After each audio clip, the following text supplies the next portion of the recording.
नामदेव जी महाराज जब सत्संग कराते बाबा, तो नामदेव जी महाराज के सत्संग में, उनके सत्संग में एक माता जी उपस्थित रहती जिनका नाम था जनाबाई।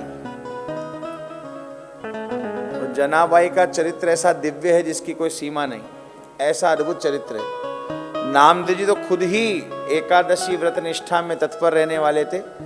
उनके जीवन में 5 वर्ष की अवस्था में भगवान पंडरीनाथ स्वयं, विठलनाथ स्वयं उनके हाथ से दूध आरोग लिए।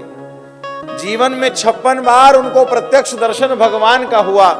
ऐसे संत नामदेव जी, उनके सत्संग में जनाबाई आती, सोचती कुछ तो सहायता करूं, कुछ तो सहयोग करूं, सेवा का कार्य करूं। तो और कुछ नहीं तो घर की साफ सफाई, बुहारी और महापुरुष के वस्त्र धोने का सौभाग्य मिल जाए तो कहने क्या।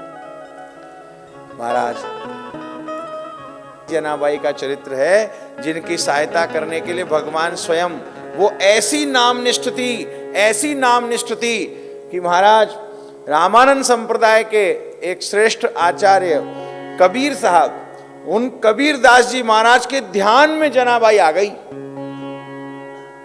उनके ध्यान में। और उनके ध्यान में ऐसी जनाबाई आई कि वो उनका दर्शन करने के लिए उत्सुकता हो गई। और महापुरुष दर्शन करने के लिए गए, तो वो महापुरुष जब दर्शन करने गए तो जनाबाई क्या कर रही है पता है? जनाबाई महाराज जी पड़ोसन से लड़ रही है भयंकर रूप से। ऐसा दिव्य युद्ध लड़ रही है जो देख करके आश्चर्य हो जाए। और लड़ाई किस बात की है सुनोगे तो आश्चर्य होगा। लड़ाई है किस बात की? उसने कंडा चुरा लिए जनाबाई के, इस बात की लड़ाई है। अब गाय के कंडा उपले, दोबारा थाप लो, उसमें कहा संकट है। और वो भयंकर लड़ रही है कि तूने चोरी करी है, तू चोर है, तूने मेरे उपले चुराए, तूने मेरे कंडे चुराए, मैं तुझे छोड़ूंगी नहीं। कबीर बाबा ने दर्शन किया जनाबाई का तो आश्चर्यचकित हो गए।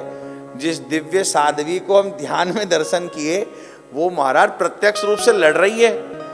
तो अवसर पाकर के कबीर बाबा ने पूछा, क्या आप ही जनाबाई हैं? बोले हाँ मैं ही हूं, इसमें क्या बात है, मेरा ही नाम जना है। आप? बोले नहीं, आपका दर्शन करने के लिए आए थे। आप क्या विवाद कर रही? बोले इसने मेरे कंडे चुरा लिए। तो बोले माँ कंडे के लिए काहे की लड़ाई? कंडे कंडे एक जैसे, इसने चुरा भी लिए, इसने ले जाके अपने कंडों में रख भी लिए, तो पहचानोगी कैसे कि तुम्हारे कंडे कौन से, इसके कंडे कौन से?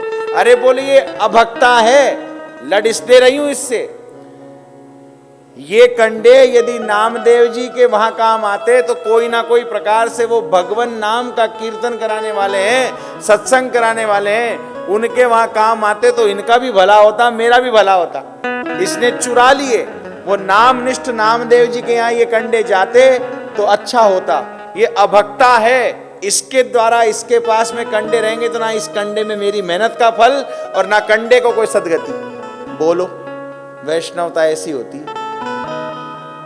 तो नामदेव जी जनाबाई की बात को सुनकर के कबीर साहब ने पूछ लिया, तो माँ फिर पहचानोगी कैसे तुम्हारे कंडे कौन से और इस चुराने वाली कंडे कौन से पड़ोसन के? बोले हाँ मेरे कंडे की मुझे पहचान है। बोले क्या पहचान है? बोले मेरे कंडे कंडे में से भगवान का नाम सुनाई देगा, मेरे कंडे में से भगवान का नाम सुनाई देगा। कबीर साहब ने कान लगा करके सुना तो महाराज कंडों में से भगवान नाम निकल रहा है, कंडों में से भगवान नाम निकल रहा है। ये दिव्य महिमा है भगवान के नाम की बंधुओं, ये भगवान के नाम की महिमा है। निर्जीव भी सजीव होकर के बोलने लग जाए।